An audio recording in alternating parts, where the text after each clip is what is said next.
All right, aloha, free radicals of all shapes, sizes, colors, denominations, orientations, and even educations.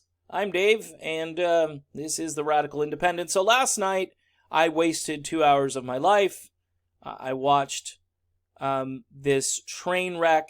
This, by the way, local news didn't even talk about the debate this morning when I woke up. They didn't even mention it. And it's probably because the debate was just such a lousy representation of what people want to hear about as far as issues that affect their lives. People want to know probably how I thought Tulsi Gabbard did in this debate. I think Tulsi Gabbard did well in this debate, but I feel as though the constant attacks on her are eventually going to start to do damage to her in a way that is, people got to know who she is, and now they're saying, well, wait a minute, why is everybody attacking her? Why did she go meet with this Assad guy? What does that have to do with me? Did she really have to do that?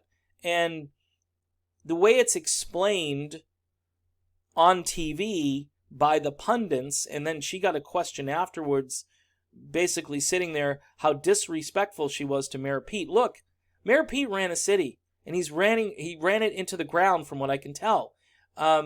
He's got no gravitas. He's got no commander-in-chief mojo. He's going to talk about military experience and so forth. And the other thing that I'm hearing about is this debate about Mexico. Let me be clear, all right? Let me be perfectly clear, as Barack Obama used to say all the time. Sending U.S. military personnel over the border into Mexico to assist with any kind of policing operation in Mexico is a form of war. Okay, it's a form of war. Again, we're sending our guys and women into harm's way in another country. And if you want to mock Tulsi Gabbard for saying this, again, this is what happens when you put little truth bits out into these debates, like saying, gee, I don't know if Assad gassed his own people. There was proof that he didn't do it. Well, it's known. It's been proven. We've talked to generals, we've talked to experts, and they all said that, hey, it definitely happened. And yet a report comes out later saying it was staged. It was a false flag event. I don't know. People just pretend they hear information. That whole thing about alternative facts that the Trump people supposedly made up. There are alternative facts on this channel. And by the way, MSNBC, the home of the Russian collusion hoax, the home of both Russiagate and Ukrainegate, and based their first hour of questioning on impeachment. That's what rather than hearing about, these candidates are running for president. They're not on stage as the jury who is supposed to convict Trump. Technically, they're not. I mean, there are senators up there who will have a say in that if it gets to the Senate. The problem is, if you want to vote for the best candidate, you want to know what their ideas are. You don't want to know if they're going to go along with the network narrative about impeachment. Because really that tells us nothing about who they are. Tulsi Gabbard got into a couple of different scuffles here. She got the second least amount of speaking time. The two candidates, and Andrew Yang was behind her, which is really pathetic because Yang has some good ideas on economic policy. Both Yang and Tulsi consistently poll higher than Cory Booker right now. And Booker, look, this was all about neoliberalism last night between Mayor Pete, and I told you Mayor Pete would be a huge focus. Tom Steyer, guy, I told you, he got a lot of airtime last night, Tom Steyer. He got a lot more than Tulsi Gabbard, and he rambled. At certain times, I thought I was listening to Bernie Sanders when he'd open his mouth, because he was spouting all of these talking points about climate change and things that you would think would come out of Bernie's mouth. And this is a guy who consistently buys his way into things. He's got deep pockets. He runs ads during primetime television during the week. You'll be watching some show on CBS. You'll be watching, for instance, one of their NCIS shows, and the ad buy for that is very expensive. And guess what? Tom Steyer. And he's not going away. Joe Biden got a good chunk of time. I felt bad for Joe Biden because Joe Biden truly is cognitively challenged. I'm not sure what's going on with Amy Klobuchar. She was shaking like a leaf the whole night.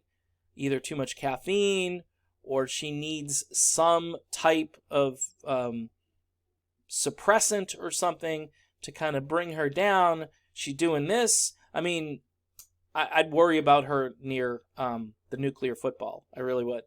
And just looking at this field, Elizabeth Warren rambling doesn't impress me. I think her peak, like I said, is over, and they're focused right now on Mayor Pete. And the reason is Mayor Pete is more of a neoliberal than Elizabeth Warren. They think Mayor Pete is more electable than Elizabeth Warren, and more affable, and his fans, I don't know, they're more pop culture-y. It's just the stupidest stuff that I've been watching about this, and I'm thinking, who's got the better ideas for our country? And by the way, this exchange again between Pete and Tulsi about the whole Mexico thing, just what did he say? He wants to send, and this is the vision of the neoliberal order, is that wherever there's a conflict somewhere, we're going to send our troops in to fix it. Rather than saying, you know what, let them deal with it. See, that's why a lot of people voted for Trump. Because Trump ran around and said, hey, let them provide their own security. Why are we paying for their security? These are great questions. And it's weird to see the Democratic Party morph into a full-fledged war party that believes in this stuff so fervently that they mock somebody who's in the military who says, can we just pull back? Can we stop this? We're wasting trillions of dollars. I mean, her arguments always ring true to me, but they just fall on deaf ears because they look at her as some kind of a freak. She's an anomaly. She's not supposed to think this way. She's naive. She doesn't understand foreign policy. Yet she understands foreign policy better than anyone else on that stage, including Bernie Sanders, I might add.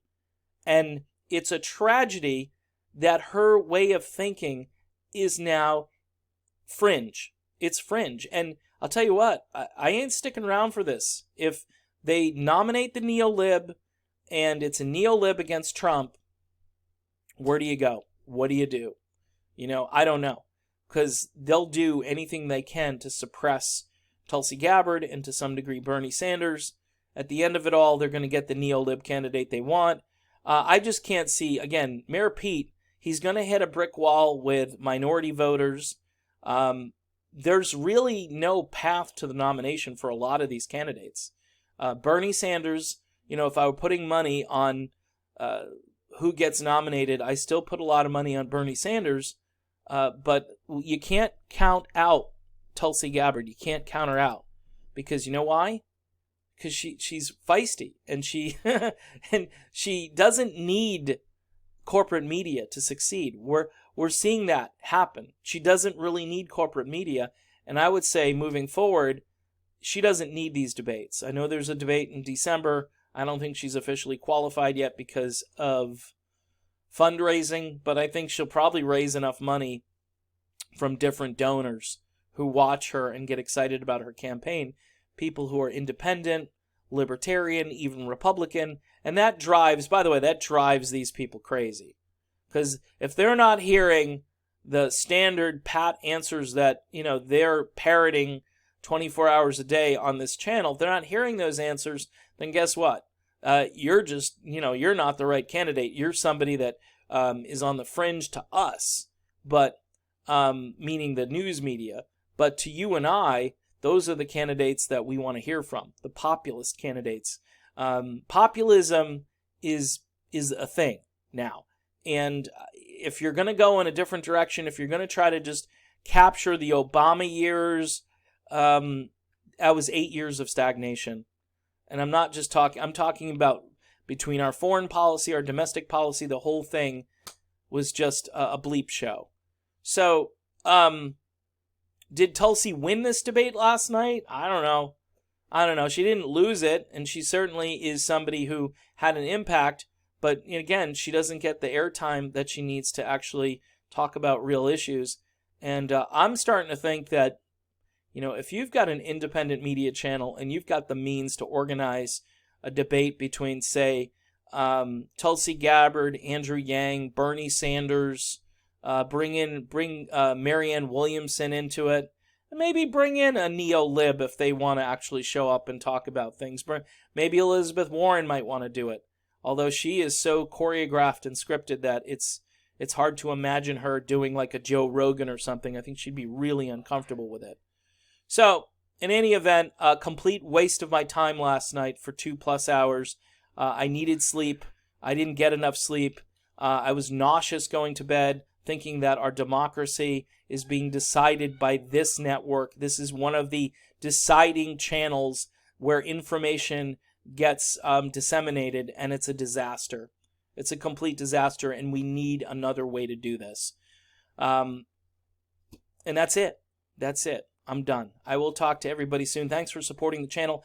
Don't forget to subscribe. Also, click the little bell. I never say that, but that way you'll get a notification when a new video goes up. Also, still need your help on PayPal, folks. I will put my email address out there, and you can do a one-time donation. I got a couple of donations yesterday. I appreciate everybody who continues to support this channel, and I'll see you soon.